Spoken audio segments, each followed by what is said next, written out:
Once upon a time, in the valley of Parnassus, where the rolling hills met the towering peaks of Mount Olympus, there lived a young shepherd named Leander. He was an orphan, raised by the elderly villagers who lived nearby, and spent most of his days tending to his flock under the sun's warm gaze. The valley was lush, filled with olive trees, vibrant wildflowers, and the constant melody of birdsong. Yet, despite its beauty, Parnassus was overshadowed by a curse, an unseasonal winter that lingered far beyond its time, turning the land barren and freezing the once flowing rivers. This was not any ordinary winter. The villagers whispered in fear that Demeter, the goddess of the harvest, had turned her back on them, for her beloved daughter Persephone had been trapped in the underworld by Hades and had not returned to the surface as she should. Without Persephone's presence, spring had not come, and the earth lay frozen under the bitter grip of endless frost. Leander, though a simple shepherd, felt a deep sorrow for the land and its people. As the days dragged on, he could see the suffering of the animals, the crops withering, and the streams freezing over. Every night, as he lay under the stars, he prayed to the gods, hoping they would answer and bring an end to this misery. Little did he know that the gods had already taken notice of his quiet devotion and pure heart. One evening, as the pale light of the moon bathed the valley in silver, Leander lay by the fire, drifting into a dream. In his dream, a figure approached, shining like the sun itself.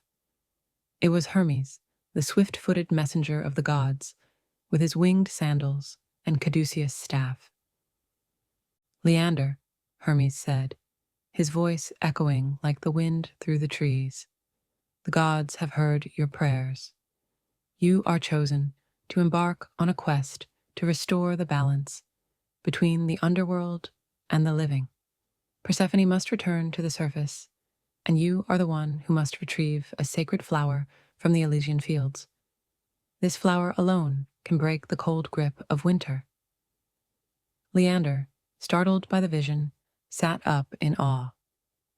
"Me, a mere shepherd. How can I journey to the underworld and face the realm of Hades?" Hermes smiled, though there was a flicker of seriousness in his gaze. "The gods often choose the humble for the greatest tasks. Do not doubt your worth, for you will have help along the way. However, be warned. The path is dangerous, and you must rely not only on the strength of others, but also on your courage, wit, and heart." With that, Hermes vanished, leaving behind a soft shimmer in the air. Leander awoke fully, his heart pounding. The weight of the task before him settled in, but so did a quiet determination. He would not fail his people or the earth itself. Leander set off the next morning, carrying only his staff, a small pouch of food, and the unwavering hope that the gods had placed within him.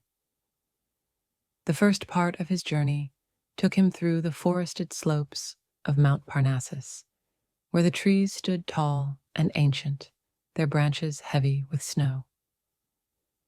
As he walked deeper into the woods, a sense of foreboding grew, for these forests were sacred to Artemis, the goddess of the hunt and protector of wild creatures. As night began to fall and the temperature dropped, Leander found himself surrounded by the howls of wolves. Their eyes glinted in the dark, and they circled him like shadows on the move.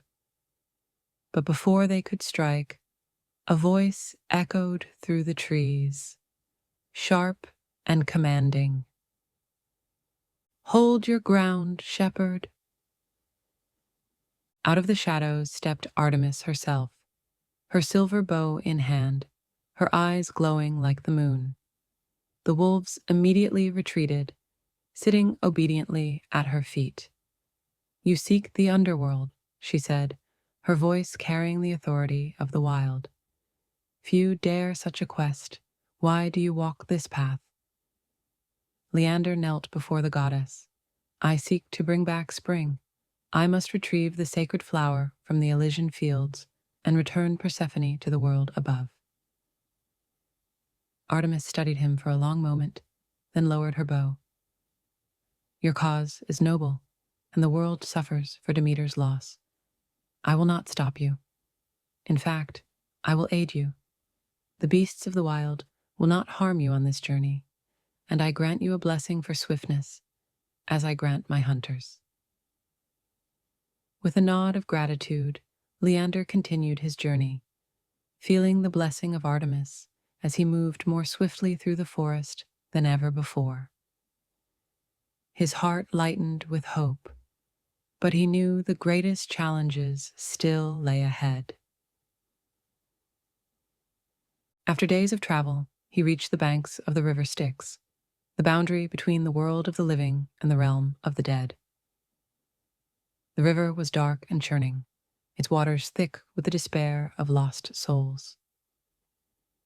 Leander knew he had to cross, but he had no coin to pay Charon, the ferryman who guided souls across the Styx. Without payment, no one could pass. As Leander stood at the edge of the river, pondering his fate, a voice broke through the stillness. "You look lost, young shepherd." Leander turned to see a tall woman, her armor gleaming even in the dull light of the underworld. It was Athena, the goddess of wisdom and war, her gaze sharp and calculating. "You have a brave heart, Leander," Athena said, "but you cannot cross the Styx without payment." Leander bowed his head. "I have nothing to offer, my goddess. I seek only to fulfill my quest and save my people." Athena smiled, though it was a serious smile, filled with understanding of the weight of the world's challenges. "Wisdom, not wealth, will carry you through this journey." She reached into her cloak and produced a silver drachma, placing it into Leander's hand. "Take this and pay Charon. But remember, the underworld is not a place where strength alone will serve you. You must be clever, for there are many trials ahead." Leander thanked the goddess and approached Charon, the hooded ferryman of the dead. His skeletal hand reached out, and Leander placed the silver coin in his palm. Without a word, Charon gestured for him to board the small, creaking boat. The journey across the Styx was unsettling. The river's surface was calm, but beneath the water, Leander could see the faint outlines of souls reaching up, their hands grasping toward the boat in silent desperation. The air grew colder with each stroke of Charon's oar, and the light from the world above seemed to fade into nothingness. When they reached the far shore, Leander stepped out of the boat, his heart pounding in the oppressive silence of the underworld. The path ahead was dark, lit only by the faint glow of the torches that lined the way to the palace of Hades. But before he could go any further, a deep growl echoed from the shadows. From the gloom emerged Cerberus, the monstrous three-headed hound that guarded the gates of the underworld. Its 3 sets of eyes glared at Leander, its massive paws leaving scorch marks on the ground. Each of its heads snapped at the air, snarling and growling, its chain rattling ominously. Leander froze in place, his mind racing. He had no weapon strong enough to defeat such a creature. As the hound approached, Leander remembered the stories of Orpheus, the musician who had once calmed even the spirits of the dead with his lyre. But Leander had no lyre. He had only his voice and the small reed pipe he had used to play tunes while tending his sheep. With trembling hands, Leander pulled the pipe from his pouch and began to play a soft, calming melody. The sound echoed through the underworld, gentle and melodic. To his surprise, the heads of Cerberus tilted, as if curious. The monstrous hound stopped its advance, and after a few moments, it sat down, its heads swaying slightly to the music. Taking this as his chance, Leander carefully walked past the now docile creature and continued down the path toward the palace of Hades. The palace loomed before him, its walls made of dark stone, adorned with torches that flickered like dying stars. Hades sat upon his throne, his eyes cold and empty, while Persephone stood beside him, her face pale and her eyes hollow. She was beautiful, but there was a deep sadness that radiated from her, a longing for the world above. Leander knelt before them. Lord Hades, Queen Persephone, I seek a flower from the Elysian fields to bring back spring. The mortal world suffers under the weight of endless winter, and without it, life itself will wither. Hades leaned forward, his eyes narrowing. And why should I care for the mortal world? It is beyond my realm. Persephone stepped forward, her voice soft, yet filled with authority. My lord, it is the cycle of life that allows the world to flourish. The earth cannot survive without the balance we provide. Let him take the flower. It is time for me to return to the surface. Hades considered her words, then turned his gaze to Leander. Very well, mortal. You may take the flower, but be warned. Once you leave my realm, you must not look back. If you do, all will be lost. Leander bowed gratefully, and Persephone guided him to the Elysian fields, where the sacred flower bloomed. Its petals were radiant, glowing with the warmth of spring itself. Leander carefully plucked the flower, feeling its warmth in his hands, and began his journey back. As he crossed the Styx once more, the warnings of Hades echoed in his mind. But the underworld was filled with whispers, faint voices calling his name, trying to lure him into looking back. The temptation was overwhelming, but Leander kept his eyes forward, his grip tight on the sacred flower. Finally, he emerged from the underworld, and as he stepped into the sunlight, the weight of winter seemed to lift. The earth began to thaw, the rivers flowed once more, and the first blossoms of spring appeared.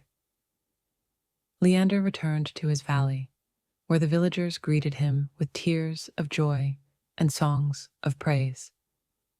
The curse of winter had been broken, and Persephone had returned to the world above, bringing with her the renewal of life.